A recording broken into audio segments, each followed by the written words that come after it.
everybody, it's Isaiah. Just reminding you that FlyersNittyGritty.com and the O&B Puckcast are brought to you by Summit Public Adjusters. Hey, do you have damage to your home? Not sure who to call? We suggest that you call Summit Public Adjusters before your insurance company. Dealing with your insurance company can be very stressful. Let Summit take the stress out of the claims process.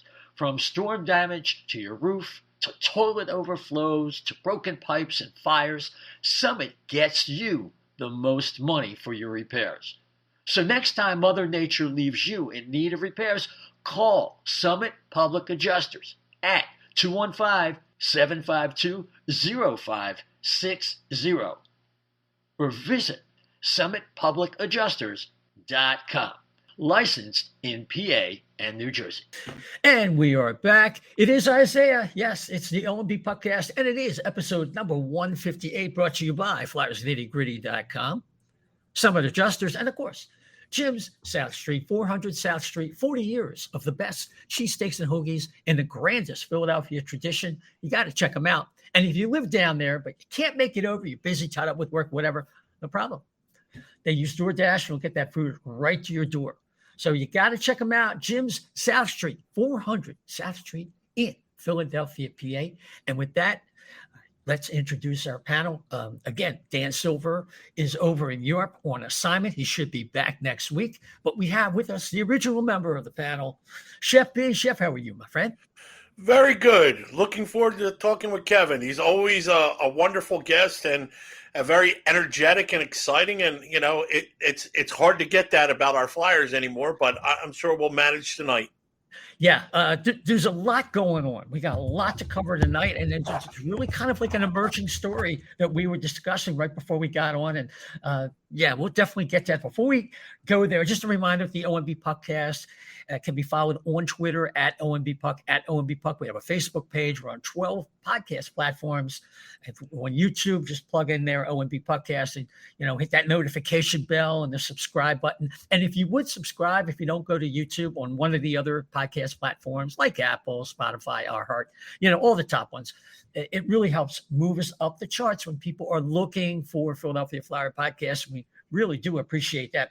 And without any further ado, from Sports Talk Philly and also, of course, 97.3 ESPN, it is Kevin Durso. Kevin, welcome back. Thanks, guys. Always appreciate coming on and talking with you guys. It's always a great time. Yeah. So there's a lot going on. Let me just get these critical dates out of the way for the fans who aren't sure. Hey, when's this happening? UFA. Okay. So today at 5 p.m., the qualifying offers were due to the RFAs. We're going to talk about some big names that aren't being qualified because I think the pandemic cap crunch is really starting to catch up with the league. Now, tomorrow, the RFAs can be contacted for offer sheet discussion. That's Tuesday. And also by 5 p.m., the first buyout window closes. Okay, that's important to know.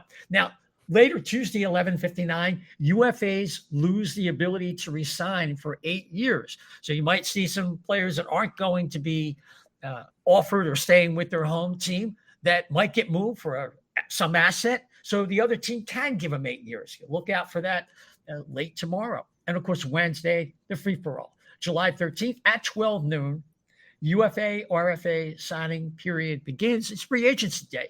And that list is now expanding. So we got to talk about the draft. We have a solid citizen coming in and Tony DeAngelo. Okay. All right.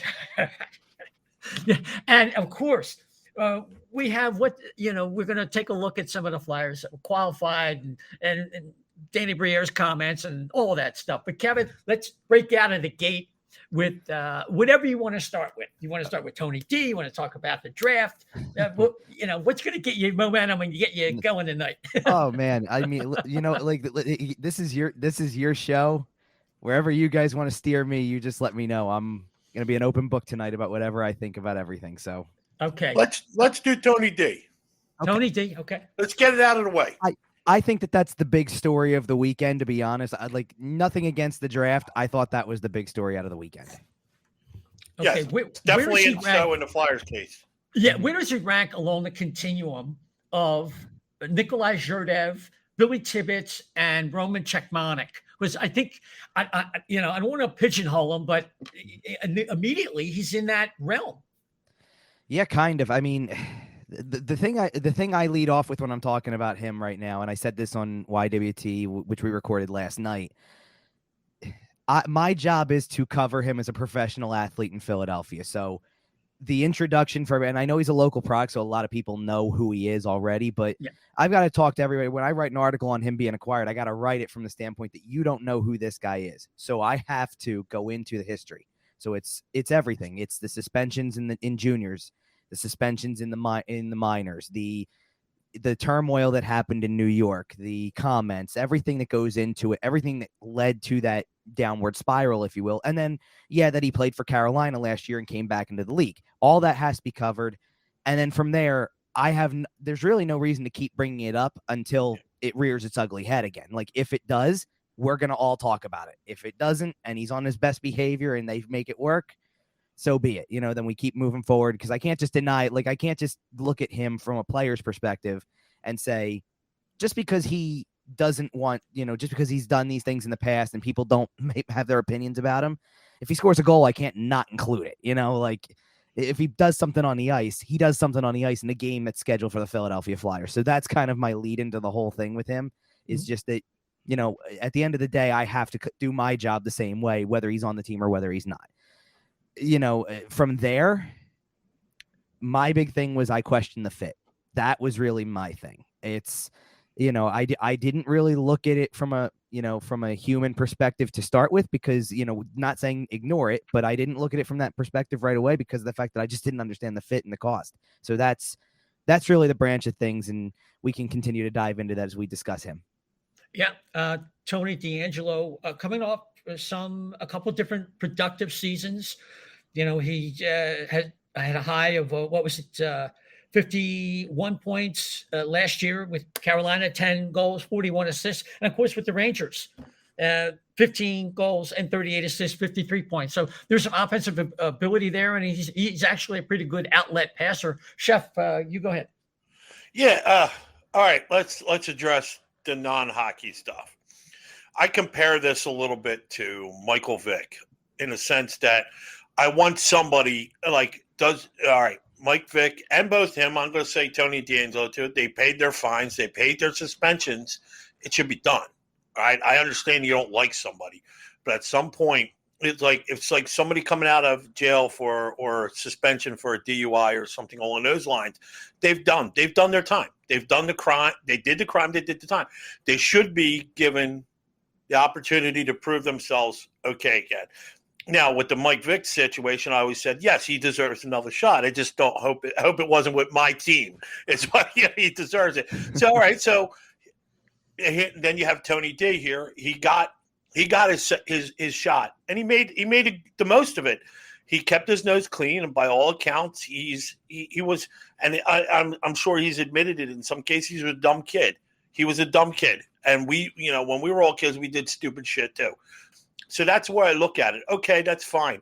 And just like, Kevin said, when he does, if he does something stupid, does it become a thing? I mean, like, this is what popped into my head, Kevin, and I see you nod. Remember Gudas? He couldn't get a clean hit until he left the Flyers. Everything was going to be called on him for a cheap shot. It's the same thing. At some point, it's not a cheap shot. He's hitting players. It's just I'm not trying to. There's people are going to freak out and leave comments here. I'm not comparing it, but when you get a reputation, it follows you. So, but at some point, it has to. As long as you're keeping your nose clean, you're playing good hockey game. I mean, he was kind of good as an asset. Was an asset for the Caps. He played pretty good there. So, at the same point, I'm thinking that maybe Tony D in his home environment. He's kind of grew up in the area. Is going to keep his head screwed on straight this time. And he did it in Carolina. So let's hope he continues here. Whether it's a right fit, I don't know. Until free agents, until I see the finished product of the team that's going to get put on the ice, it's hard to say right now whether or not it was the right move. Yeah, and so let me touch on something you just said, Chef, because that's a great one of the points. It's great because when he went to Carolina, I think that there were two things that helped in that regard. One is that it was a smaller market, so you're out of the New York media spotlight, and you go to a place where it's a lot easier to probably walk around the street and not have people know who the hell you are. And then the second part was, and I actually think that there's a parallel here between Carolina and the Flyers, actually, in a crazy roundabout way. Look at who his coach was last year. Rod Brind'Amour knew how to keep that locker room in check, and I'm under the impression, based on everything I've heard so far, that John Tortorella is going to know how to keep it in check too. Like, that's the type of coach. They're very similar in that regard, where they're involved with their players. They're almost to a fault defend their players.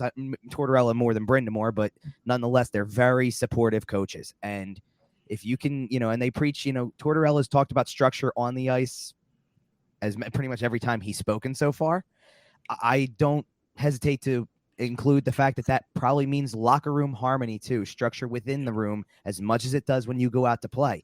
So as much as there is baggage that comes with DeAngelo, you got to admit the fact that, this is where they're going with it. And like as a player, like I'm judging him as a player fairly, like I'm not sitting here going, just because of all that other stuff, he's a bad player. He's a good player.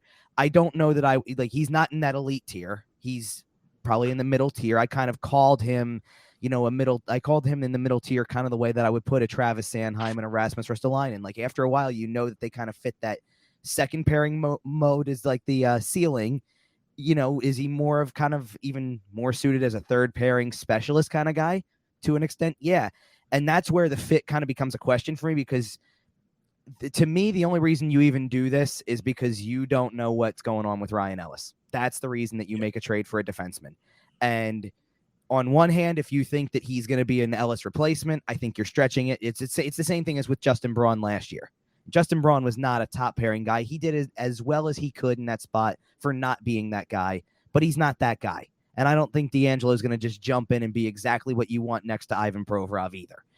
And at the same time, then we got the details of the contract extension, and I'm going, you can't tell me he's going to be a third pairing power play specialist at $5 million a year. That just doesn't make any sense either. So I the way that I view their blue line right now, and this is another part of the problem I kind of had with the trade, was so it cost them 3 draft picks to acquire DeAngelo just now. And he's a better player than the player that a lot of people seem to be referring to in comparison. He's a better player than Shane Gostisbehere, but this kind of almost feels full circle to Gostisbehere in a sense that everything kind of started last offseason. It started with Ellis really, but the Gostisbehere trade happened with 2 picks included to free cap space. Here comes Ristolainen the next day with 2, Robert Hagen, 2 more picks going to Buffalo to do that. And now you've made a trade with 3 more draft picks to get DeAngelo. And at the end of the day, I feel like, and I said this on 97.3 on the day the trade happened on Friday, that's 7 draft picks, if we really want to be technical about it, 6 net draft picks, because they got 1 back in the DeAngelo trade. 6 draft picks and 2 defensemen for 2 other defensemen that are just bigger names and relatively have the same calling card. Gostisbehere and DeAngelo are both known as offensive-minded defensemen, and Haig and Ristolainen were both the physical specimen. And to me, that's an awful lot of movement to do a whole lot of not much to improve your blue line. Like, the group is still what the group is, and I'm not convinced that they're much better to protecting Carter Hart or to, cutting down the number of goals against. Like, I'm kind of tired of the line that comes out, and Chuck Fletcher said this again, kind of in reference to the trading the signing, which is he helps us defend less. We heard that last year too, and it's like it didn't help you give up any fewer goals. You were one of the worst goals against teams in the league, and worst in a lot of categories. So, forgive me for my lack of confidence in the fact that a guy who you think helps defend less is going to work out, but we kind of were down that road before. So that's just where I'm at with it now, and that's what I question more than anything. If we really want to be technical about it, there's not really much of a reason to sit there and go about the second chance thing, because Carolina is the team that gave him the second chance after everything with the Rangers. He's already been down that road. If it was really that much of a problem, he wouldn't have played last year, period, and this would be the first time he's playing. He signed somewhere. We kind of, the Mike Vick story is a great comparison because it's been done in every professional sport. At some point, every professional sport and every professional league and all that stuff, those teams tend to throw the morals out the window when it comes to, does this guy help us win some games? Every sport does it. So I'm not trying to, completely absolve them from being the team that takes another chance on him. But I think there's also a reason why it's a 2-year deal, similar to the 1-year deal he got in Carolina. He's still got to prove himself to an extent. He's got a little bit more security this time, but beyond all of that, my big question was the amount that they've given up over the last 2 years to get 2 defensemen for this blue line and the fit because he's similar to Gostisbehere and he's all that type of stuff. 2 things. Yep. I think the one fulcrum that this whole thing is balanced on is Ryan Ellis's health. You know, in the context of the original acquisition and the moves they made last year, there was an assumption that Ryan Ellis, even though he had some kind of injury history, was going to be good for about 65, 70 games. He's going to get hurt. He's going to miss 10, 15 games. Okay, so that's one thing. And the other thing here is, and I'm going to harp on this for the last time, one of the worst, maybe one of the 5 worst moves by any GM in the history of the Flyers is the re-signing of Rasmus Ristolainen, passing up the opportunity to get a first-round draft pick. And how good would that have looked right now, having $5 million? Now, if Risto had been able to replace Ellis, that's a total different ballgame. But he can't. So you're getting 2 of the same level. I would argue that Tony DeAngelo's stats, at least offensively in his possession, is superior to Ristolainen. And I don't think Ristolainen's intangibles translate to winning as much as they would on a team like Tampa, Florida, Colorado, where you could maybe, do with him, shelter him, put him on a third pair or whatever. So it is within this context that bothers me so much. This appears to be another desperation move after you shot yourself in the foot. Yes, I mean, because after a certain point, and we all know where this is kind of going to an extent because Chuck Fletcher's on thin time. Like, we know this. He's on borrowed time almost at this point. So you're doing everything you can to put yourself in a position to do the only thing that saves a job, which is win games, right? And I'm not in disagreement. I'm in more agreement with you on the fact that now that you combine the Ristolainen re-signing and the cap hit for that, which in fairness to everything, like I'm not saying on board with the re-signing as a whole per se, but I looked at the cap hit and I said, I didn't care about the cap hit because the cap hit was relative to second pairing guys and less than what he was making before. But now you take that cap hit of 5.1, put it with DeAngelo's $5 million, and you're back in the same boat you were when you started again. I felt the same way when they acquired Ristolainen the first time over, was like, you got this cap space from Gostisbehere from trading him. And it's not the best idea in the world to trade away 2 picks to make that happen, but it means you're setting yourself up for something else. And a great point about the Ellis trade being what it was and how it kind of set them up, that it would be Ellis was the primary guy and Ristolainen could be sheltered more. That's a key point for me because of the fact that, that I almost wonder, and I know that what the perception is, I know the way that Twitter's been for the last couple of days since this trade went down. Sometimes I get the feeling that your first move sets the tone for what people think of what you're going to do. So there was a lot of agreement when they acquired Ryan Ellis for Nolan Patrick and Phil Myers. Really good deal, right? Like, it feels like 2 players that didn't have much of a future here. We agree. A guy who fit what you needed to put next to Ivan Provorov. You're off and running on your offseason. So even though the Ristolainen trade last offseason kind of brought the mood down a little bit, I actually felt like the 24 hours that followed that trade, when the next move was Cam Atkinson for Jake Voracek, there's another cap savings. It's a different style player. It almost benefited, like, okay, now we really see what you're trying to do. It's like, okay, the Ellis trade made a lot of sense. The Atkinson for Voracek swap made sense from a money standpoint once you got Ristolainen. So you were kind of back in the same boat with the money again, and it all worked, and you felt like you made some upgrades. This just sets the tone for the whole thing in terms of, there's a lot of people that aren't going to like it for the obvious reason about, from the human side of things.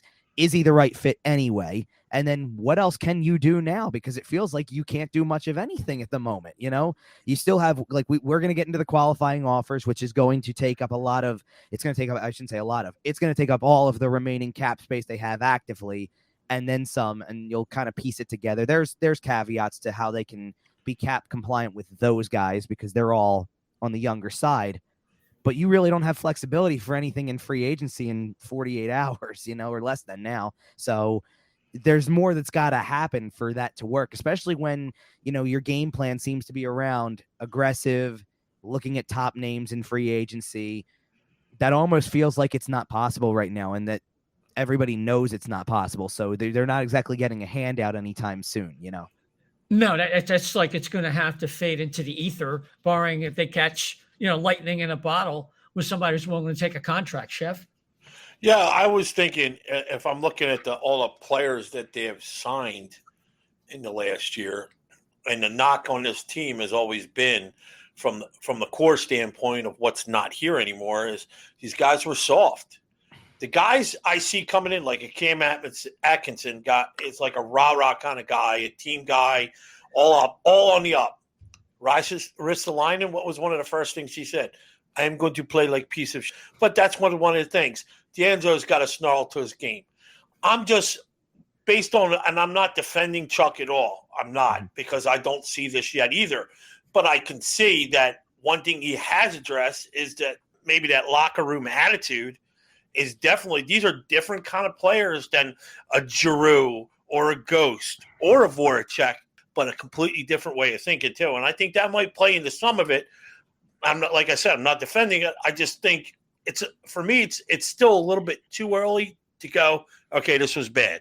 I want to say maybe DeAngelo, you get DeAngelo, you ship him off to somewhere else that needs a right-handed day, and long-term in Ellis gives you cap space to go after these free agents we're talking about, or something. I don't know, and I'm not saying that's going to happen. I have no ideas. I'm just thinking out loud that I'll wait until free agency starts on Thursday, and I'll sit there and go, oh, okay, now I can see why. Well, some of that, I mean, you already got DeAngelo out of town. Wait till the trade deadline on that one. The toilet seat wasn't even hot. But that's a great point on kind of that different style of player thing, because I think that there's a key central figure to all of it, where at least right now, and yes, some of those guys were picked up before all this happened, but I think now moving forward, the guy who's at the center of all of it is Tortorella. That's the type of team he wants to coach. He wants guys who are not going to get pushed around and stand up for themselves and stand up for their teammates, for that matter. I think that's, how many times did we hear stuff about that? Don't stand up for each other. There wasn't, it was refreshing to hear Tortorella say he felt like it's a splintered locker room. Yeah, great assessment, because, and I'm not saying that sarcastically at all. It's like, that's a great way to go into it, knowing you think you have some repairing to do with relationships with players who are going to be here from the previous year, maybe with some new guys who, give a different style, and now you've got to bring that style into everything. So I think that he's right at the middle of all this. And so, because certainly, I mean, as much as I saw the other reaction that was on Twitter, mostly from the fan base, there was a lot of media people and the like who are more on my side of things that were like, man, a locker room with DeAngelo and Tortorella in it, that's going to be must-see TV. Where do they put the cameras for that one? Like exactly. Yeah. But and it plays into what Danny Briere was talking about on NHL Network at the draft, and we'll get to the draft. But he talked about that the Flyers culture isn't where it needs to be, and coming off a 61-point season, that's pretty obvious. And having an identity is something you don't think about until you lose it. And he talked about some of the guys they drafted having a certain kind of swagger, and that's something the Flyers have lacked. And he also talked about Tony DeAngelo in that regard, and kind of throwing him in at the end. That remains to be seen. But there's no doubt. I mean, there's nothing about the Flyers over the last couple of years that resembles even the 2012 team that had a certain kind of swagger, that had Pronger, at least in the beginning. And of course, Jágr instilling a lot of confidence in players like Voracek and Giroux. We call them the little genius. So, I mean, that has been missing, and he wrote it over time. Yeah, and you need to have some personality. Like, it needs to have something where it doesn't feel, the last thing that you want to do, especially when you're a professional athlete, and I can't speak as a professional athlete, but I go and I watch them enough that I kind of think that this is the way it should be, because it's the way I feel going in to cover a game. The last thing you should do is have it feel like work. You shouldn't go into it and feel like, this is awful, I don't want to be here today. It's like the day job thing, I'm here to do my day job, to collect my paycheck, and I get to go home when it's over. Like, it shouldn't feel that way. And maybe that's exactly what they're trying to carve out when they talk about an identity is that, it's going to, be fun, making life miserable for somebody else who comes in and plays us. That's what's going to be fun. And I did think this from the second that they hired Tortorella, that the fact that he took the year off and was just watching stuff from afar, and even if he's not completely invested in specifics on players for the team he's going to coach from that year, there's no way he was sitting in that chair at ESPN and sitting there going, not recognizing that the culture and the identity of a team that he referenced multiple times about coaching against in a playoff series. There's no way he can't see that that's lost. Yeah. There's absolutely no way, because it was so easily recognizable. And I think that there's a level of pride for him in bringing that back in some way, especially knowing what type of coach he is. So he's, I don't argue at all with the fact that he might be, at least going into right now until we know what happens over the next few days here, he might be the face of the franchise for next year in the sense that you want to put everything around him. He seems like I love that he's invested in the community. I love that he's invested in the fan base. And I love that he seems like he knows exactly what he's trying to get back to. It's funny. When I was on with you guys last time and we were kind of doing some of the off-season wrap-up stuff, and my whole thing was you can't go into an off-season hoping for things. That's not a plan. John Tortorella sounds like he's actually got a plan for what he wants to try to do, because from a coaching standpoint, he knows the drills and the type of training camp he wants to have to make that happen.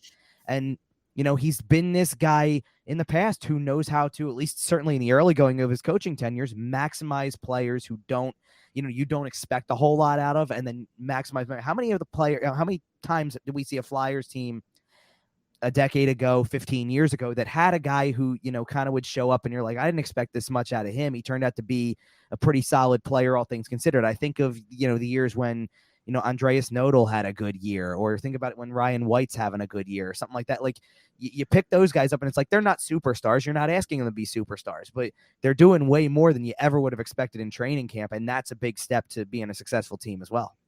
No, there's no doubt about it. And his teams are known for that. I mean, think about all the times when the Flyers would be kind of in a bad groove and they'd have to go to Columbus. And Columbus would just wipe the floor with them because they had that structure. They always competed. And this is just, kind of withered away over the course of the last decade, Jeff.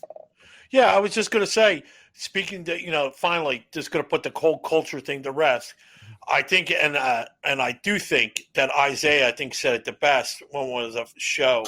I think we hit the low point when Oscar Lindblom was the one dropping the gloves. I mean, that showed you right then and there that this team, what the hell happened? They given up on each other, where the guy that's recovering from cancer is the one having to police the team, which I thought said a lot to Oscar's character, but also said a lot to the rest of the team's character. And that was disappointing. That was a low point of a season for me.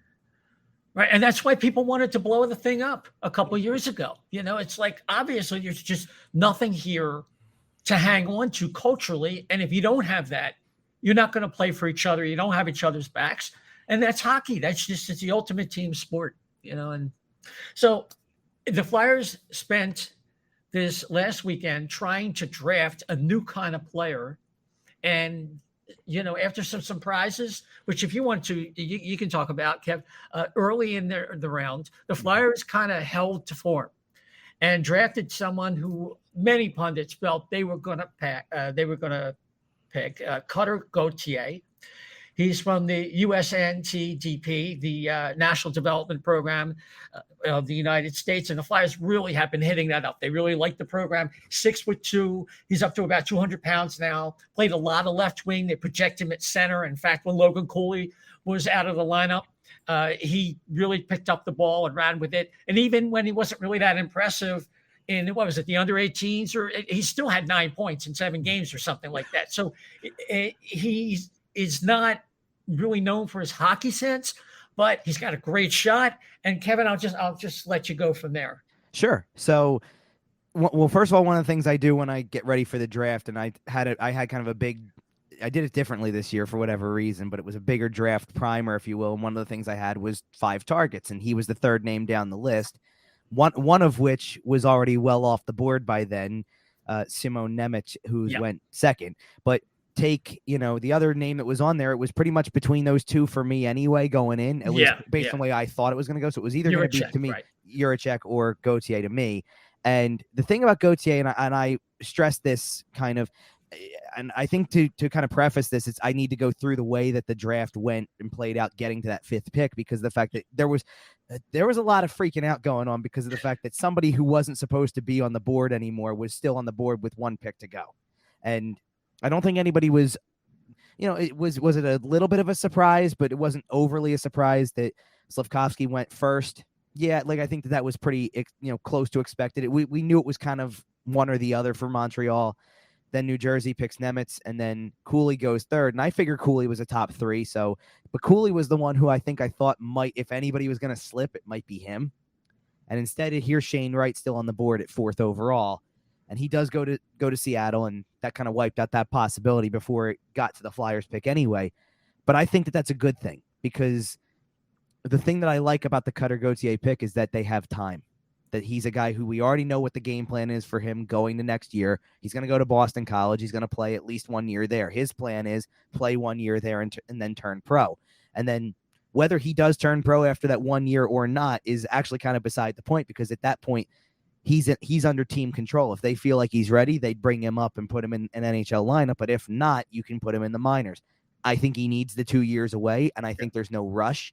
If you end up drafting Shane Wright instead, if Wright somehow makes it to 5 and you feel like we can't pass on the guy because look how obvious it is, like his name's like, it almost feels like you need to take a guy like that at 5 if he went from 1 or 2 to 5.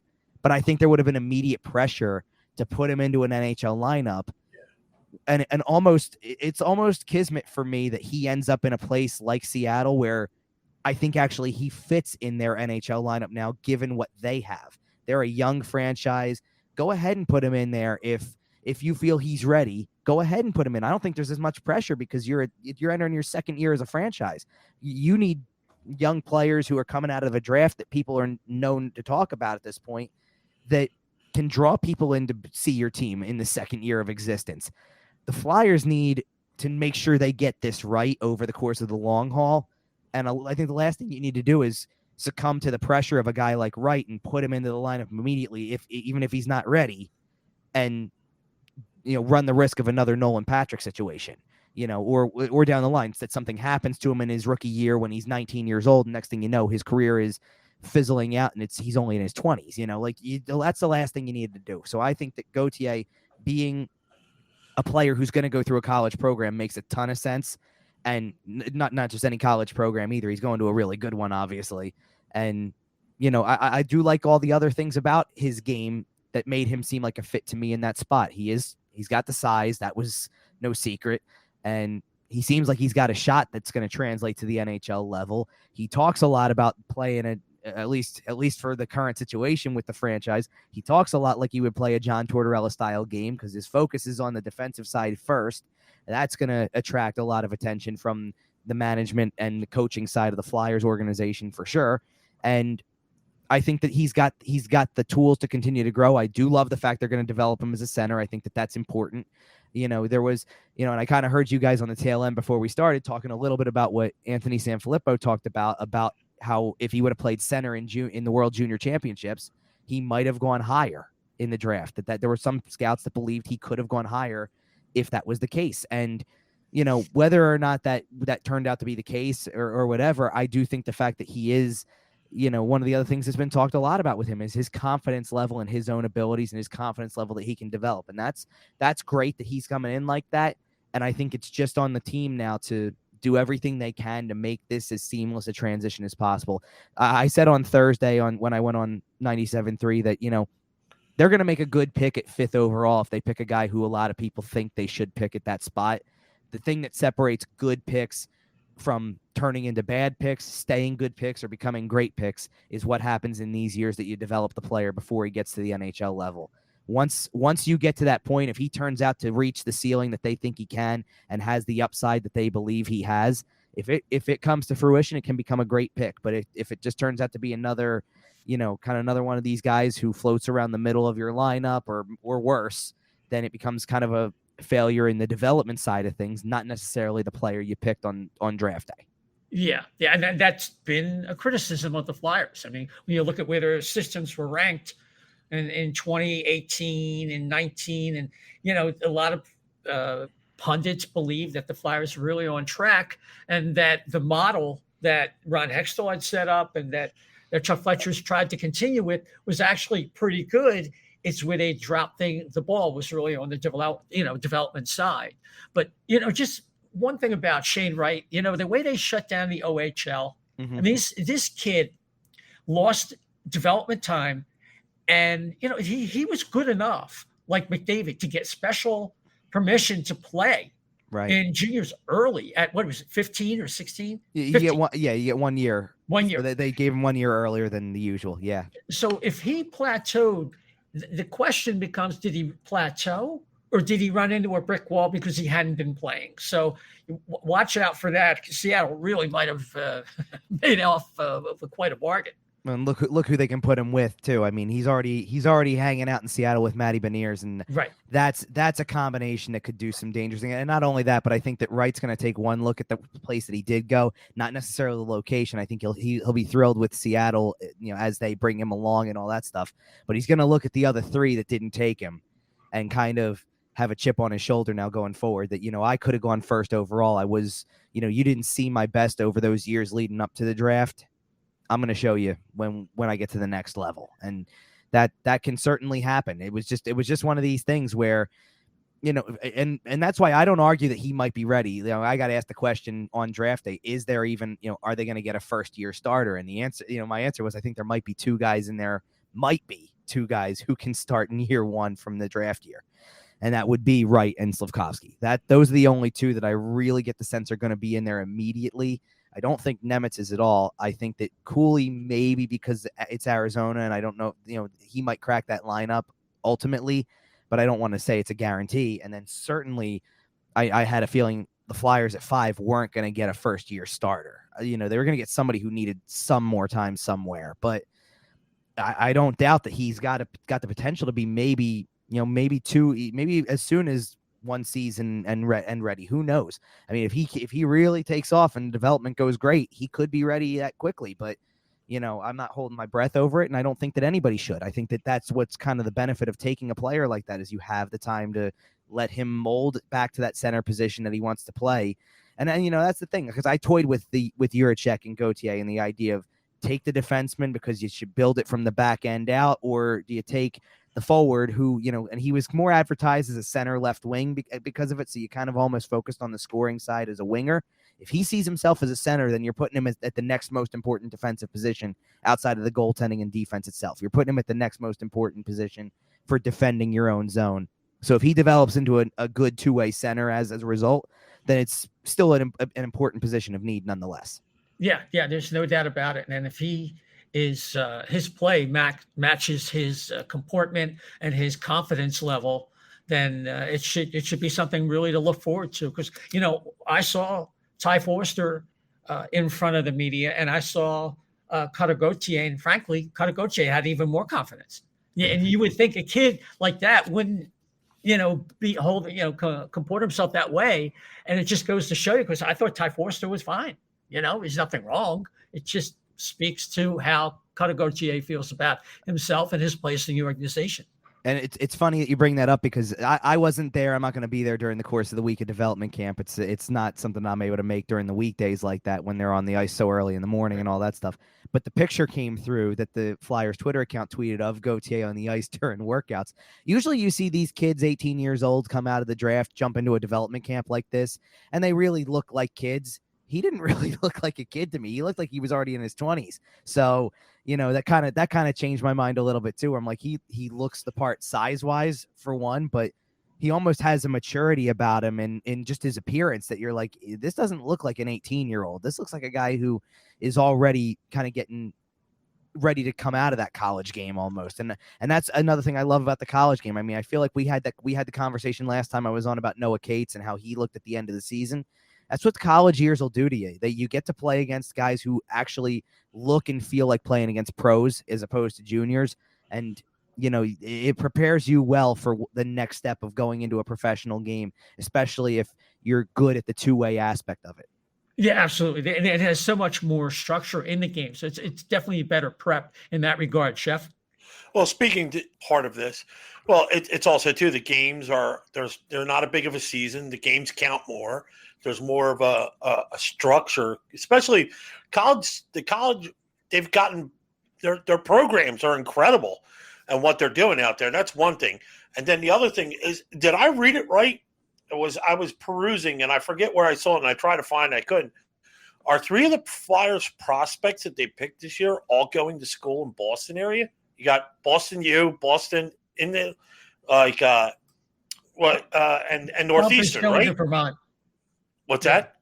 I think Bump is Vermont. Yeah, one of them's Vermont, and then I think there's a Boston U. There's a BU and a BC. Yeah, and isn't somewhere down the line somebody playing at Northeastern?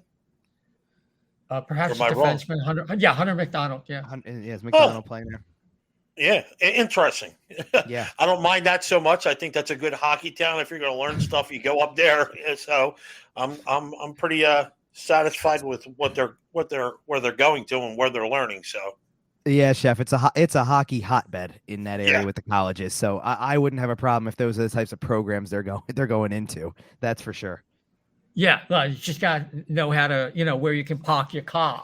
But so the Flyers didn't have a second round draft pick, and we talked about why that is. But in the third round, they draft somebody who was kind of a little bit under the radar. A lot of pundits kind of like this kid, Devin Kaplan, 6'3", 204, more of a north-south power forward. But he might have some untapped potential because he was part of a real crowded program, the USNTP, and he's going to go to BU. I think Gathier goes to BC, so they're going to have a little rivalry. But these guys are friends anyway. Yeah, localish kid too. I mean, Bridgewater, New Jersey's not that far up into up in New Jersey either. So he's got kind of a local tie, if you will. This felt like this is probably the pick I'm going to have my eyes on the most beyond what happens with Gauthier, because of the fact that the story was that there was a lot of things I heard. I believe that the guy who I saw tweet out about this was McKegg, who put out that he got texted unprompted. That's a great pick for the third round, because I think that people thought he was going to go second, like late second or mid second. So I think that he's one to watch. Again, you get another one. They really went forward heavy. I think that's just how it played out, because they were just looking. I think they were looking at the size profiles mostly, and I think it just turned out to be forwards in that regard. But I think that this is one to keep an eye on, because he has a lot of those offensive tools. He's built like a power forward, exactly like you were saying, and I think that he's got some potential going down the line. I don't think he's going to be an immediate guy who's going to come up anytime soon, but I think that he's going to have potential. Yeah, the mid-6 forward, probably more toward third line, F10 or something like that. But listen, useful forwards, and if he can uncover some kind of scoring touch, it's all a bit of crapshoot. We're talking about a third round player, and it's always a gamble, but that's what it is. That's what the draft is. In the fifth round, they take someone named Alex Bump. Now, we had Steve Cornianos, who is known as thedraftanalyst.com. He's at the draft analyst on Twitter when he gets on there. And he called Alex Bump at 6 feet, 195 pounds, a tough, mean, violent young man, and rated him pretty highly. So this guy also has a little bit of that swagger that Danny Briere was talking about. But speaking of Grant McKegg from recruits.ca, he's talking about Alex needs to bump up his level of competitiveness, probably in the D zone, because he's a good offensive player. But very interesting. So any of the other picks, Hunter McDonald, Santeri Solku, or Alex Gendron, who is a relative of the Flyers scouting corps, I believe, any of them notable and something that you'll be watching for? I think you always keep an eye on them, especially if any of them, for whatever reason, if they start to sign guys pretty early on to ELCs and things like that, you keep an eye on that stuff. I mean, most of these guys, because of the U.S. development program, they're going to be more college guys. So that's another thing that buys you time, right? You don't have to jump right in and sign them to keep their rights, and then they can keep going to juniors and doing all that stuff. You don't sign them until they're done with their college careers, whenever that may be. if they decided, like in Gauthier's case, if he wants to sign after 1 year, okay, you get the freshman season at BC, and that's the end of the college career, and it's off to the pros. But maybe some of these other kids who are going to be going and playing in college take 2 or 3 of the college years and end up coming out after their junior season. They're 20, 21 years old at that point. So I'll just keep it. It's one of these things. I think that one of the things that's good about that is it's a lot easier to find ways to keep an eye on those guys. Sometimes junior hockey's not always the most accessible thing, to watch down in the States when it comes to Canadian juniors. So there's way more of access now to some of these college games. And I think that people will be trying to tune into some of them to see some of these guys, because I think that they clearly had a mindset going into the draft of a type of player they wanted. And in a lot of ways, I think it size wise was a big deal, but also kind of in that identity type of aspect with some snarl, some physicality, some potential for those things as they grow more into the types of players they can be. So yeah, I'd keep an eye on all of them for right now. I think that, maybe the one that I think I'm most intrigued by is the finished product, because of the fact that was kind of the oddball of the draft. Like they really stuck to their guns with with these American kids, and then all of a sudden everybody's going, oh wait, look, a Finn came out of this, too. So maybe that's the one I'm most intrigued by, because of the fact that it's a little bit of a different scenario there than the others, and not in the sense that they don't have time to get him signed or anything like that if they choose to, but certainly sometimes that can be, anything from, I mean, at this point we're talking about 6th round and 7th round picks and things like that. They're more lotto tickets than anything. If you strike gold, you strike gold. But it's worth watching, because you never know. You never know if you're going to grab the next, any one of those types of players we keep talking about who comes out and, that has a backstory of unsigned or late pick. We do this with, whether it's a Braden Point type who was a 3rd rounder, or you go into some of the others like Andre Palat or something like that, like guys who came from out of nowhere, just developed the right way and ran with their opportunity. So we'll see if any of them become one of those stories.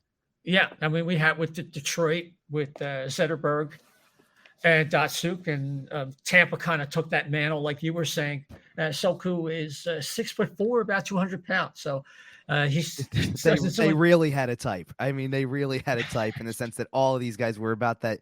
It was pretty tough to find a guy who wasn't in the 6'2" to 4 range, and upwards of 200 pounds already. So they really had a type. Yeah, I doubt if anybody took his lunch money growing up. But speaking of guys that are working hard, big guys, I was reading about Owen Tippett in the Hockey News, and he said he's working so hard with the his name escapes me. He's the founder of BioSteel, the nutritional company. Okay. The new sponsor too, by the way, right? Oh, okay, they just agreed to the sponsorship. They're replacing Gatorade next year. So right. Well, I think that's an upgrade as far as I'm concerned. But no time. He's got no time to watch TV shows. He's too busy in the gym all the time, trying to prepare, and especially now that he knows that Torts is going to be his coach. And have you heard anything about him working with a shooting coach? Because that, to me, because this is a guy that created so many opportunities. Mm-hmm. It's just the release, the quickness of how quickly he was getting it off. It's just like a split second, a little bit of skills coaching there. And this guy could really be a find. I love his skating. It depends on what situation with the shooting thing, because I told you guys before, his last goal, in I believe it was the last game of the season too, it was a power play goal. It tied the game up briefly, but he was at that left circle and just let a one-timer go. And that's, like, to me, that should be his bread and butter on a power play. Put him there and let him unleash. But certainly on the other opportunities that we've seen, like the breakaways, maybe you're just trying to figure out the method to picking your spot better, finding a way to do this differently. Maybe it's just something as, some players, especially some of the younger players, are really, I don't want to say it like it's a negative, but because it's not, but they can be like, they're almost obsessive with things like the angles and all that type of stuff. So maybe it's even something that technical where it's your angle from this, like releasing from this point, changes this up just ever so slightly. And it gives you a little bit more speed on your shot. Maybe it gives you a little bit better placement. Hey, look, if it can work for him and turn him from perennial, he could do 10 goals a year kind of thing, and get him over the 20 mark, then it's huge for his development. And I'm curious to see what kind of comes in for him in the next couple of days here, because he's one of these guys that needs a contract that was extended a qualifying offer, and I'm curious what the number's going to be, because he hadn't really done much to get a high number or to get probably that long of a term. So I'm curious what kind of comes out of it, because I don't think he's going to just take the 1-year qualifier. I think he's going to try to get some security here, but what does that turn into? That's what I'm curious about. Yeah, absolutely. I mean, speaking of the qualifiers, the Flyers did not qualify Matt Strome, Maxim Shushko, or Kirill Ustimenko, and that surprised me a little bit. But then, he's been hurt a lot, and maybe the Flyers are thinking, we're going to get Fedotov eventually, and we have Sandstrom and we have Samuel Ursan and Kolosov, who they long-term may like better than almost anybody. Right. So it makes sense. Allison, Jackson Cates, that surprised me a little bit. I don't think he has much of upside. Morgan Frost, Hayden Hodgson, Hogberg, Lashinsky, Zach McEwen, Isaac Ratcliffe, and of course Owen Tippett, all extended QOs as before we get into free agency coming up. You notice that, though. Just go down and look at all the sizes of the guys that got qualifying offers. They fit that bigger frame, right? Well, Jackson Cates he's not pint size. That's a favor. That's a favor to Noah. We know, right? Yeah, I mean, come on. Yeah, I mean, to Chef's point, there's only 2 other guys outside of Cates that I can think of that don't really have as much of a size factor, and it's Frost and Hogberg's not exactly the tallest defenseman either. But other than that, the other guys do fit that mold. Yeah. They do. Yeah. So it's just and if you're going to pinch money, I think they were right in who they selected. Shushko has been meh, and then Ustimenko, he's going to be hurt. They probably know something at the hip. It never comes back the way it does, especially if you're a goalie.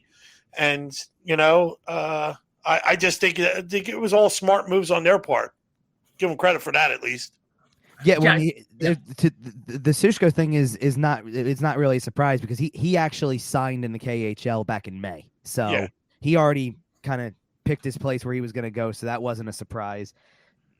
Strome, somebody asked me about if the thing with Strome was his skating, with the constant knock on his skating, where I said the thing that really is the case with him is up until this year, he had played more games in the ECHL than the AHL. Like, at some point in time, I think the development was just stalling out on him, and so I understood it. That was not really surprising at all. And Ustimenko, they do have a pipeline of goalies, because with the 2 that they already have that are probably going to be discussed the most when it comes to playing in the NHL in the next several years. Sandstrom's obviously pretty much already in the conversation now, and then Erson's coming soon enough. I think he needs a year to stay healthy in the minors, and then you can talk about him. Obviously, the Fedotov situation is what it is right now, but the long-term hope is that he does get to come over here and finally play at some point. And they've got all that kind of going for them. So I do think that eventually the injuries probably did him in a little bit. So he had that great start at Reading, and then he came up. And that's it makes you appreciate what these guys have to go through sometimes, because that guy looked like he had a little promise. So the emerging story, as we wait for Wednesday to start getting excited, or at least some teams will, about free agents like Johnny Gaudreau and all that, are all these qualifying offers that were left on the table. And there are some really prominent players like Dylan Strome, the beloved, apparently, Nick Aube-Kubel, I think Ilya Samsonov, and just some of these players that were not qualified because teams just can't afford them. In Colorado, they did they sign Burakovsky, or is he one of the guys that they didn't qualify? He's going to market, to my knowledge. Okay. And, although I think he's a UFA. He's a UFA. Okay. Yeah, so he didn't need to get qualified. He's just not going back to Colorado just yet. It's actually an interesting dynamic to the whole thing, because they got the Nichushkin extension done 8 years. In time, 8 years. I did think the cap hit was very appropriate, though. I think that, for the way he played in the playoffs, he knew he was going to get paid, but it's not in that tier of the big guys that they have. So, I don't know if that leaves them room to do anything with Burakovsky, but certainly that's why guys end up going to market. It's funny that the name that you brought up was Abe Kubel, because he kind of falls way below some of the other names that didn't get qualified for me. Samsonov's a big one. I will agree with that. Samsonov's a pretty big one that's out there now. I think that and I'm saying this maybe more from a Flyers perspective, if you want to try to just jump on an opportunity for somebody that may not cost you a ton of money, but can probably help your team in some capacity, I'd be looking at the two guys Chicago didn't qualify. Dylan Strome and Dominic Kubalik. I think that either one of those guys could be a help. And, even if you want to go cheaper on the bottom half here in the bottom six a little bit, Danton Heinen didn't get qualified. Right. And that's a name that I would keep an eye on, because he's been around a little bit now at this point. I mean, he's played in three different, he played in Boston, then Anaheim for a little, and then Pittsburgh, and they had their choices to make and all that type of stuff. And, I think the other name that I saw that was among the real top group that didn't get qualified was Sonny Milano. Didn't get qualified either out of Anaheim. That was an interesting one too. Yeah. Especially for the chemistry that he had with Zegras going through the year. It's got to just be one of these money things. That's all it can be at this point. And, but there's names out there if you're going to try to, for the names that were starting to come off of the board as free agency kind of got kicked up, Nichushkin comes off the board today. Philip Forsberg came off the board over the weekend because he re-upped in Nashville. And now there's this new wave of players that come in because of these because they're not given qualifying offers. And it actually kind of just reestablishes everything going into free agency, because now you've got new names, and all of a sudden what do teams do if they decide to pivot, their strategy here for a name that just hit the market? Maybe that's the case, or maybe there's a name that wasn't even an RFA that needed a qualifying offer that was just thought was he wasn't going to make it to the free agency period when the market opened. And now there are names that are coming out that they're saying, nope, it's going to get to Wednesday. He's going to be there at noon on Wednesday. And it's time for the free for all, so yeah. We'll see what happens, but it's getting exciting now that we're into the week of the draft is over, and you move forward and focus on this. Yeah. I didn't count on that. Brendan Lemieux, Andre Kasha, Jacob Larson, Victor Mete, come see, come saw Adam Gaudette. Yeah. So there are some players there, some of which might be a better play for the Flyers. I mean, let's talk about really, they have $118,000 in cap space. And I guess you can play games with off-season LTIR, but you have to pay the piper when you do that. You get to a point where some teams, and Kevin, you've seen this, teams that have to demote players that are waiver eligible, and you go through the season doing that. And the teams don't want to do that because the cap is figured on a daily basis. Mm-hmm. And it gets really deep in the weeds. So what can the Flyers do, or should they just kind of not do anything? And that's the question. I mean, for me, I said this on Twitter today, out on the O&B account. This is a season, maybe they need to step back, install the structure, instill a culture. It's my little motto for the season. And then as other teams get injuries, the Flyers trade those players for assets and slowly do a quasi in-season tank, and then trade deadline, they get some assets back that they traded away in terms of young players or draft picks. And then they're set up for the biggest draft year since at least 2015, maybe since 2003 next year. Yeah. So one of the interesting things for me is that, and I think I forget where I even said this at this point. That's how, I guess, how many different things I've had to talk about over the course of the last few weeks. But I remember saying something about, especially, it was probably around the time that Tortorella got hired, that, to me, because I think there's a lot of wonder if Tortorella is going to maximize team performance enough that they, I don't want to say just go with make the playoffs or don't, but maybe challenge for it, or at least overachieve to be a mid-pack team that just misses the playoffs instead of being at the bottom like everybody kind of wants to believe they're going to be.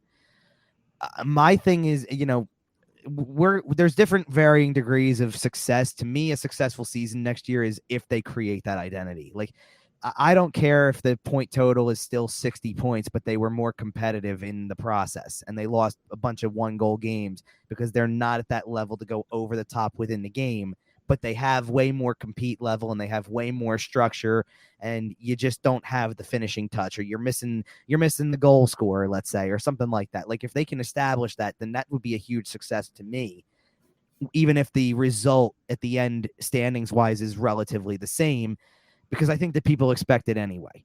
That being said, I don't think they're just going to sit back and do nothing in free agency, because that's just not their style, and they already said it. Like, I'm trying to remember who asked. I think I got this question on Twitter at one point in time. Here, a lot of stuff about Johnny Gaudreau's name coming up. Why would they do that? B, would it work, or how would they make it work without overpaying or something like that, or whatever?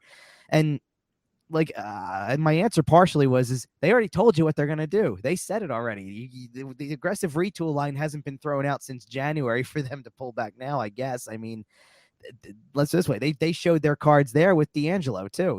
Like a trade like that wasn't exactly not being a part of an aggressive retool.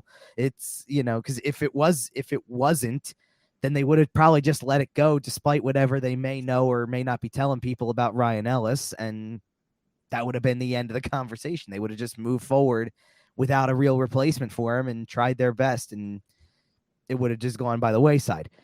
Obviously, Gaudreau's name is going to be the one that comes up the most. It's a little bit interesting from my perspective, because as you guys know, one of the other side things that I've done in the past is a podcast called Open Ice Hits, which was kind of on hiatus for the last season. We're talking about trying to bring it back at some point soon, but one of the guys we talked to on a fairly regular basis in the early going happened to be Johnny Gaudreau. So I have ways of finding out some information about Johnny Gaudreau specifically, because we had him on as a guest before. And that means that I can kind of get word from people who are closer to his situation. At last check anyway, I was definitely told that he's not accepting the offer that Calgary extended. He's going to get to market. So that's pretty well established already. And the reports out there are pretty on par with what you would expect for the price tag to be. The Calgary offer was not about $9.5 million per.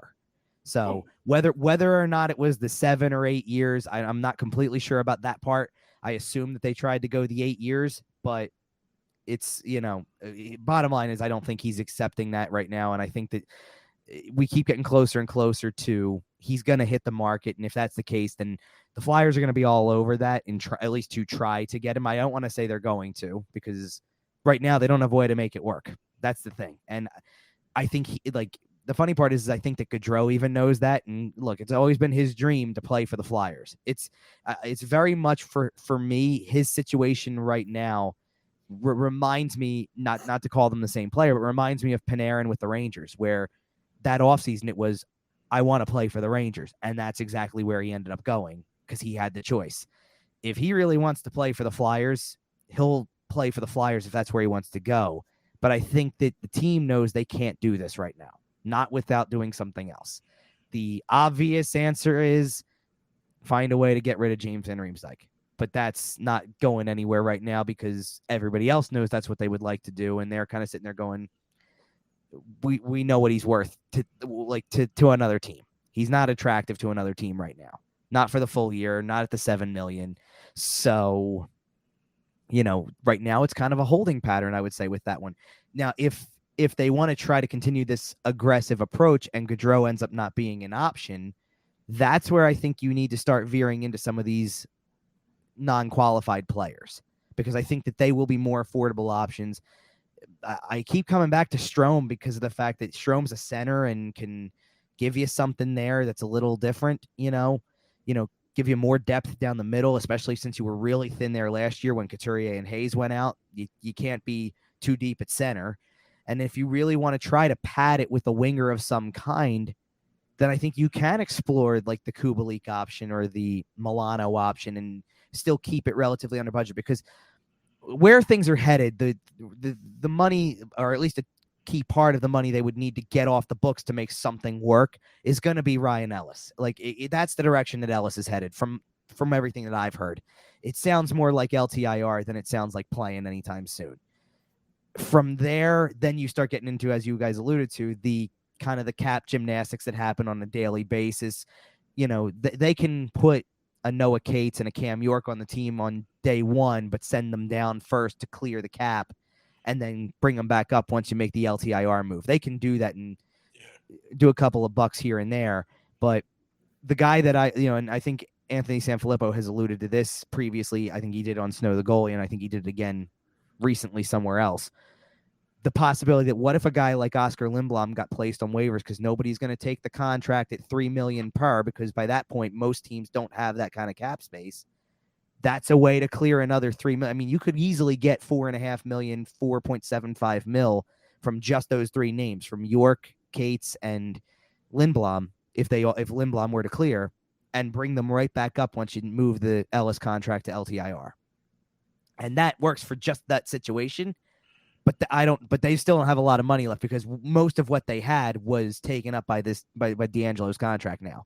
So if the $5 million for DeAngelo wasn't on the books, I actually thought they had an easy path to getting a Gaudreau, honestly, because that's $5 million of whatever you're going to offer. If you can get at that point, you can even trade JVR and retain salary. You could retain $2 million of the $7 million and still have clear. You're not spending that $5 million on DeAngelo yet. You would clear $5 million there. You could clear Ellis's contract with LTIR, and you would probably be able to find a way to make something like that work. But now that's not so much the case. So that's what I'm really curious about for the next 2 days is, does something like that come to precede a Johnny Gaudreau signing, basically, because that seems to be if they're going for a big fish, that's the big fish they're going for. And I'm just curious if in that situation, either they give up on trying to get the big fish because they just can't financially make it work, or if Gaudreau himself gets tired of waiting and goes to a team that's probably ready to hand him whatever contract he wants and is still local enough for him, because New Jersey has a ton of cap space. I was wondering when you were going to get around to that. I have a quick question. Sure. How many freaking Stroms are free agents this year? Are all three of them? All three of them are, yeah. So I saw some. I wish I could remember who tweeted out, but somebody tweeted out that it would be awesome if they ended up on the same team, all three of them. The Strom or line. in the same franchise anyway. Because I don't know if Matt's going to be up anytime soon, but Dylan and Ryan could easily be line mates if they wanted to try to do that. Well, just make sure you get that video to go 1.5 at least speed, because they're going to need that. The only problem with Dylan Strom, that none of them are great skaters, is it's just that would give the Flyers competitive center position, yes, with three plotting centers, three guys and Dylan Strom probably has as much offensively to offer as Sean Couturier in terms of the passing ability, shooting ability, but again, nothing really dynamic, kind of similar to Hayes, but nothing's written in stone. It just look, Kevin Hayes is no move, changes next year. It's like a 10-team no trade list or something like that after this year. So things in the future could change. I guess the point here, do you have the same source as Sam Carchidi? Because he comes out with an article today, and it's just embarrassing for the Flyers. Said the Flyers have some real bad contracts there. There's people they want to get rid of, but nobody wants them. There's 4 or 5 bad contracts. Johnny would love to come here. It's a shame because they've really backed him in a corner right now. And this is a quote from a source that Sam had. And I'm sure it's, might be somebody that at least knows somebody who knows somebody who knows a guy that you know, or something like that. And it's kind of where the Flyers are at. It's like, even if everything worked out, no doubt swapping JVR and getting even 7 years of Johnny Gaudreau would be a lift to the entire city of hockey fans. But if we take the 35,000-foot view, are they really pushing themselves back into the same old quicksand that they had with Giroux when they signed him and didn't have the flexibility to do what they needed to do around him? Yeah, it's tough. I mean, the one thing you're dead on about is it's a great PR move if you sign him, because for where attendance was, there's nothing that's probably going to boost people more than here's a local guy who, who comes in, comes home, expresses all the desire in the world to be part of coming home. And I mean, come on, you could slap his name on the back of a Flyers jersey and it would sell like hotcakes, it's going to go, it would be a hit in that sense. I'm fully on board with the fact that he doesn't change the landscape of the franchise by himself. That's for sure. It doesn't mean he's going to be a bad player, obviously. I mean, he'll go out there and give you kind of that Claude Giroux production by himself. He'll do enough on a power play by himself or with, power play opportunities anyway to come away with like that, if he plays all 82, to come away with close to 80. Like that sounds fair. Like he was a 115-point player this year because he had Matthew Tkachuk and Elias Lindholm. That's why he was a 115-point player. Can he be, can he still be that point per game guy by himself? Yeah, I don't doubt that, but I don't think he's changing. He's winning you 10 more games. It suddenly takes you from, I don't know, let's call it 37 and whatever to, 47. And now you're talking 100-point season, in the standings and making a push probably. I don't think he does that by himself. So that's what you have to weigh. I think that, one of the things for me was when it came to the conversation about the trade for DeBrincat that Ottawa made and the fact that, because the Flyers were in on those conversations too. But ultimately, it seems like they wanted to go with a guy who they knew they could control more. So if they got the longer term, which to me makes a lot of sense because of the fact that you could get Johnny Gaudreau for the next 7 years and sit there and say, maybe years 1 and 2, he's kind of on an island by himself in that skill bracket, but years 3, 4, 5, here comes more players, or we have more flexibility to sign guys that can play with them, beyond the obvious, which would be like, if he came in now, what you're playing him with Sean Couturier and Cam Atkinson, I guess is the way that I would probably draw up that line if I was the one who made the lines. But, and that's not a bad line, but I don't know if it's a game changer. It's not Colorado's top line. It's not Boston's top line, like that kind of thing. So that's the tough part. I mean, it very much feels like kind of the conversation that was out there when Barry Trotz was on the radar for coaches. And it's like, listen, sometimes you don't have the luxury of choosing when a guy's available. He's just available now. And if you want him for any point of the next whatever number of years, your hand is forced. You got to do it at that time. But when it comes, but a coach is different than a player. Like to bring a coach like Trotz on, if that's what would have happened, yeah, okay, your hand's forced, but it's a guy who you expect to be behind the bench for, doesn't have to be 3-4 years. It could be 6 or 7 if you play your cards right.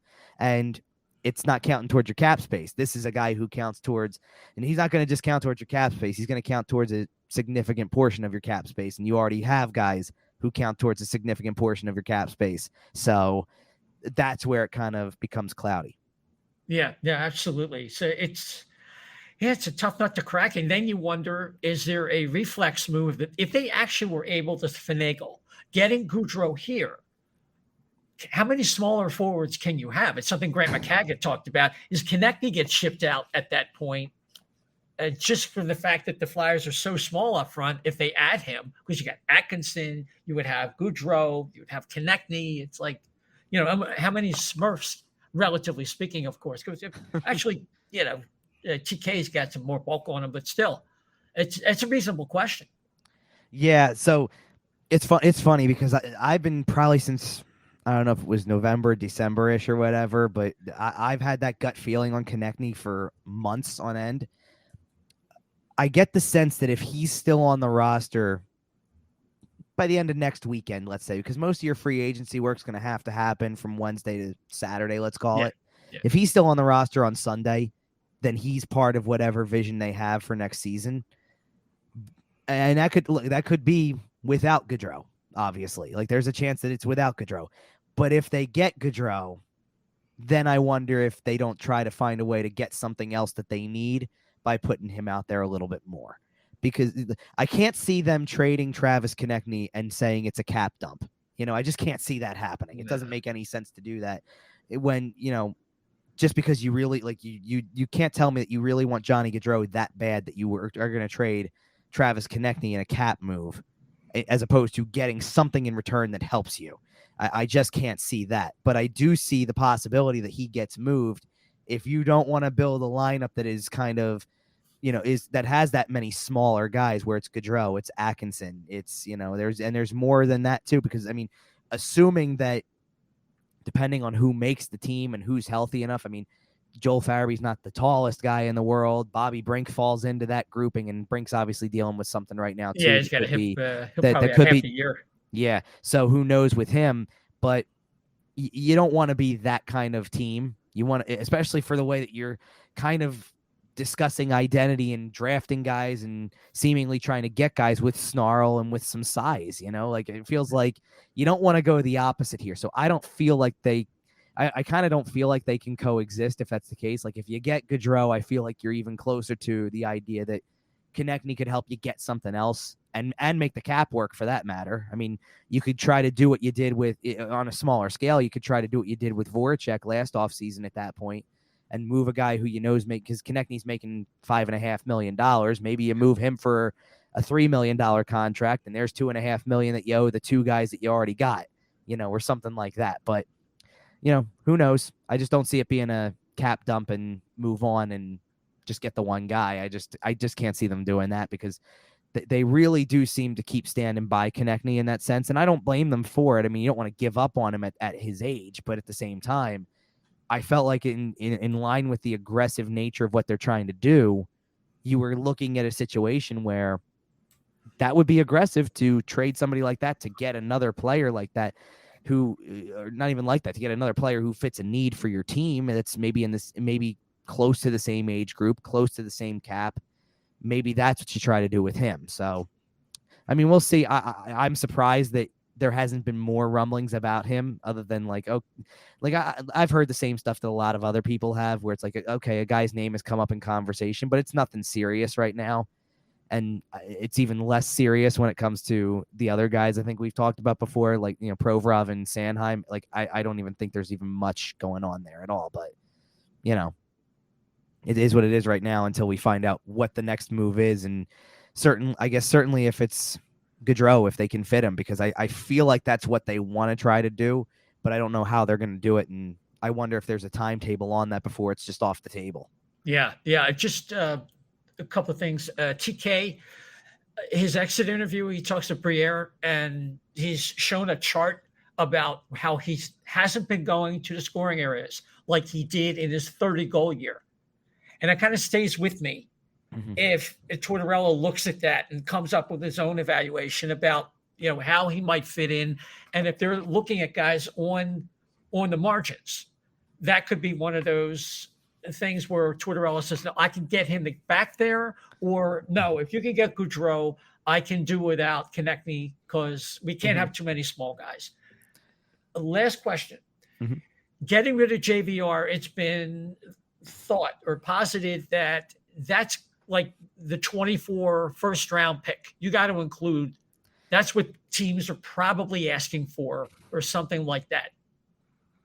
That's what I'd be afraid of. I'll say that much. I would be afraid of that.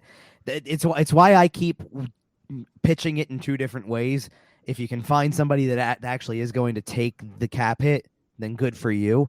If you have to retain $2 million to get rid of $5 million, at least at that point, to me, it's still better than the buyout option because the buyout's only going to save you about $2.67 million, and then you're going to owe $1.33 million the next year in buyout penalty. So a buyout just doesn't really make much sense at this point, considering how much you're going to push it to the cap.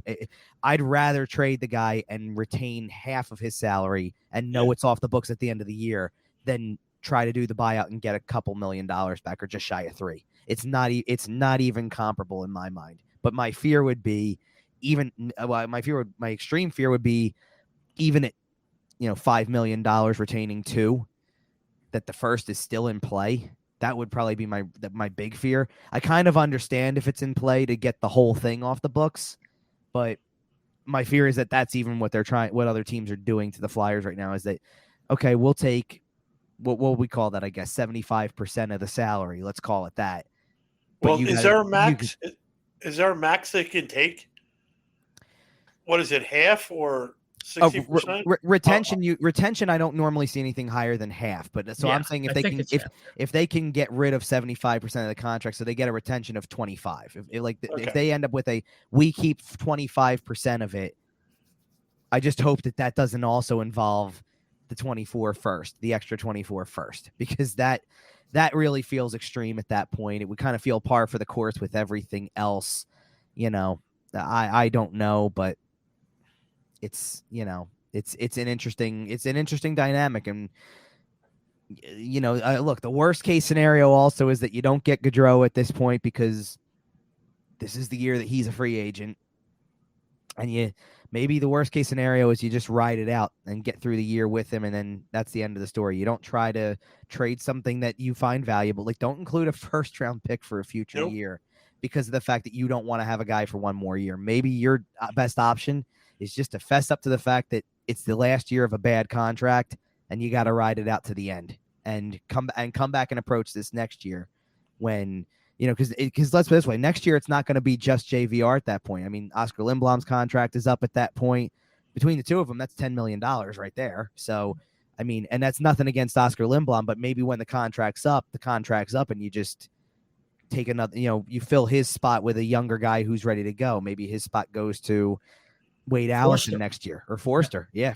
Forster's got, if everything checks out from what happens through the course of development camp, and I'm kind of keeping an eye on it from afar, but it sure sounds like, especially given the way that the COVID years happened and the fact that he got to play in the minors so young, he could be closer than a lot of people think coming in. I really can't wait to see his training camp and what he does when Tortorella's on the ice with him. Right now, you're doing all this stuff with, I've seen some of the other coaches that they have kind of in among the development thing that, they recently, Chris Stewart was one of the recent hires from like a year ago. And now Sam Moran's working with some of the kids because he had to retire from the injury. And that's all well and good. But when Forster gets on the ice with Tortorella, when training camp rolls around, let's kind of see how much of a fit he seems to be, because I don't know that he's going to be ready October 13th, but how about, I found it ironic that when the schedule came out, October 13th to April 13th was the exact regular season schedule. So it's exactly 6 months. So let's put it right down the middle. Is he ready by January 13th? Potentially, could be. If he's having a good enough year in the minors, could be. So he's one to keep an eye on for sure. Don't forget too, aren't they projecting the cap's going to go up finally next year? A little bit at least. Next year it's $1 million, I believe. Yeah, I think it's $1 million next year. And then after that, there's a big increase coming after next offseason, right. because I think this offseason they are finally paying off the escrow from the COVID years. Yeah. So they won't be in debt anymore, basically. And then from there, it goes up $1 million, and then the big bucks from everything, the fact that they don't owe money anymore, and the TV deals is gonna come in big time.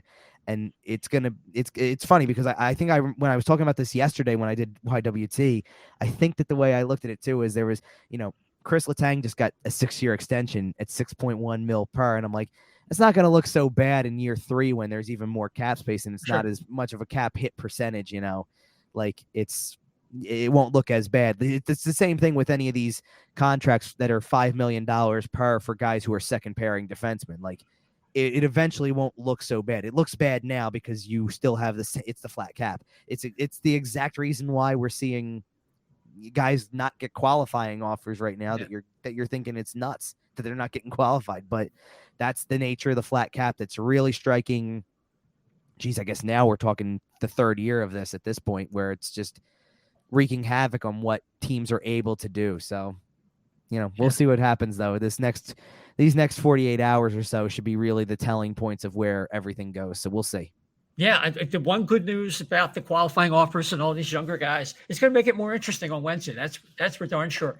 But one last, it's a thought. You can just kind of weigh in. Sure. Evgeny Malkin has decided to go to market. I'm just really intrigued. I think there's a little bit of sour feelings there. He wants to try to market. And obviously, the defenseman, someone playing as well as Letang, was going to be the priority. Sure. But it is interesting. I always think, like in the back of my mind, a Paul Holmgren here, Evgeny Malkin would be a flyer. No, in some cases he still is to an extent. So, we'll see. It's funny, and I'm not saying this because from a Flyers fan perspective, if you will, because the fact like. From my time growing up watching the team as a fan to covering the team and watching games against the Penguins, I've got immense respect for Sidney Crosby and what he can do. Like, to me, I see him differently than most people in Flyer land do, Sure. because it's just the way it is.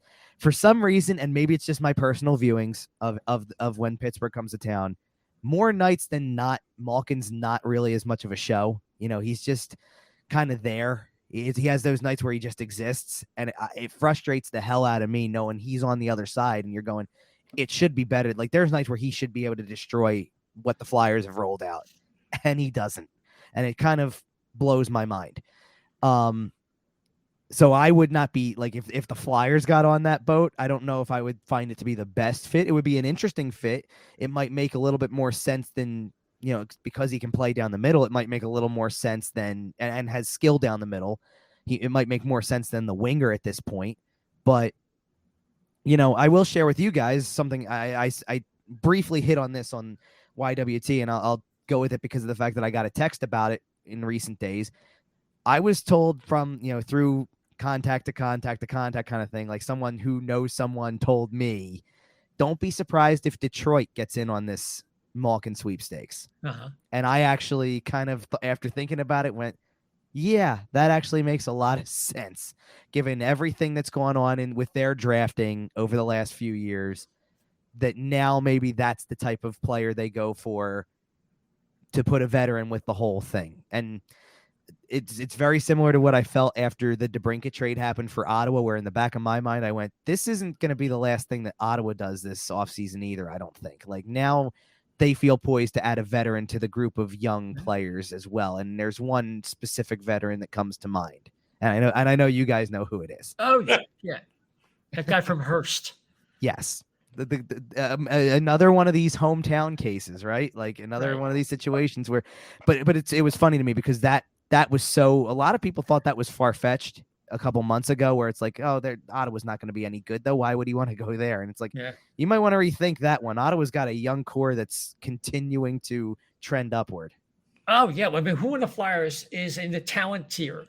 Brady Tkachuk, was it Thomas Chabot and Stutzla? I mean, those three guys are better than anybody the Flyers have had in eons. And you're Giroux. And see the funny thing is, you're stopping there, and I kept going with. I mean, I'm trying to remember who else I said with it. I know I said Batherson. Batherson's one of them. Batherson wasn't a first round pick or one of these top like point producers for them as much. He was kind of the second tier. Josh Norris was last year for them, and like now you add DeBrincat to it, what DeBrincat gives you, 40 goal scorer 2 times in his career. So I wouldn't be surprised if that continued with the group that they've got there. And they just seem like they've got it all figured out right now. They did just trade Matt Murray, but that's but maybe they roll with Anton Forsberg and liked what they saw at the end of last year, and they roll with it. I mean, if you get enough good players in front of the goalie, Colorado kind of proved that having a goaltender who's a true star name doesn't necessarily matter when it comes to that stuff. If you've got the superstars at everything else, you might be okay. So we'll see what happens. Yeah, there's a lot of storylines to be written.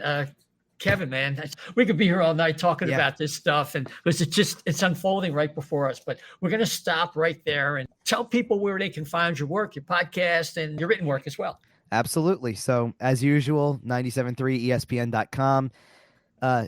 Admittedly, been a little slower for me over the last few weeks. I've kind of been trying to sneak a look at whatever's coming out as I do a bunch of other, I'm sure as you guys know, do housework. It's been a little bit busy. It's been a little bit busy. But nonetheless, I'll be all over free agency on Wednesday. So it's over there, sportstalkphilly.com. My Twitter handle is at Kevin_Durso.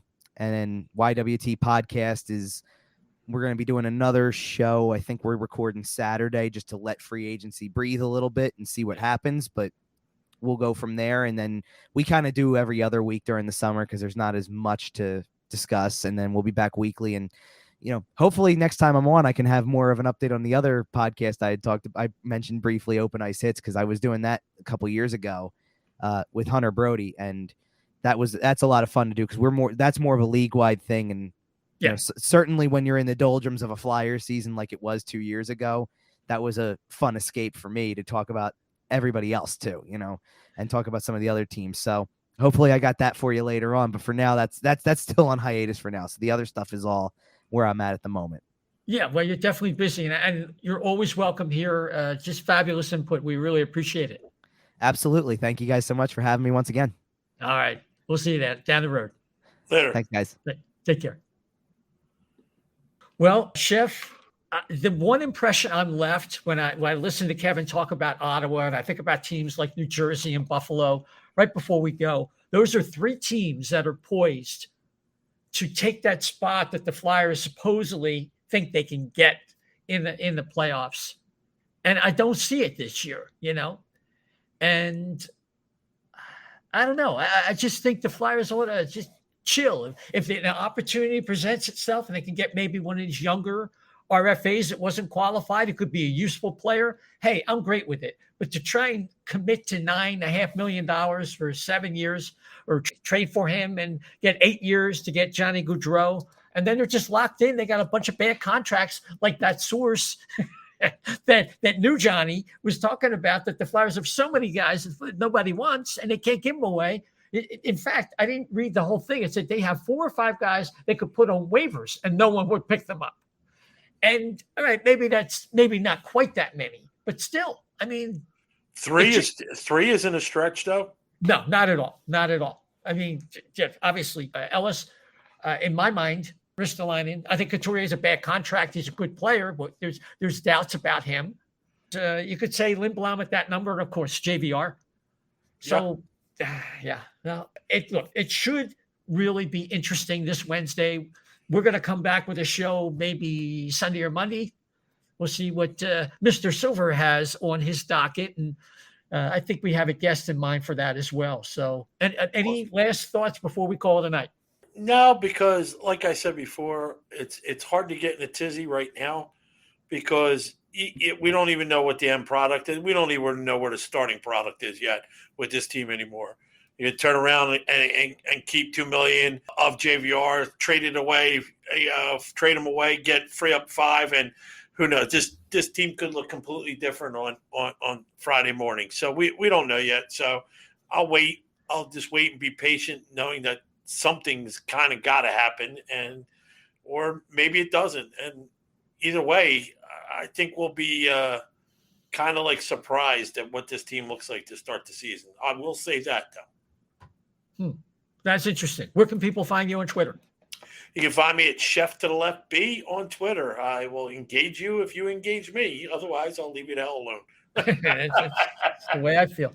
Yeah, and you can find Dan Silver at DSilver88. At DSilver88. Of course, the 88 stands for Eric Lindros. It's pretty obvious. Some people implied otherwise. Yeah. It's a crazy world out there. Idiots. Yeah. I'm at Isaiah, ISAIAH _520. Isaiah, don't forget the _520. So really a lot going on. I don't know if I'm as optimistic as Chef about whether there's going to be changes, but we shall see. Until next time, everybody, take care.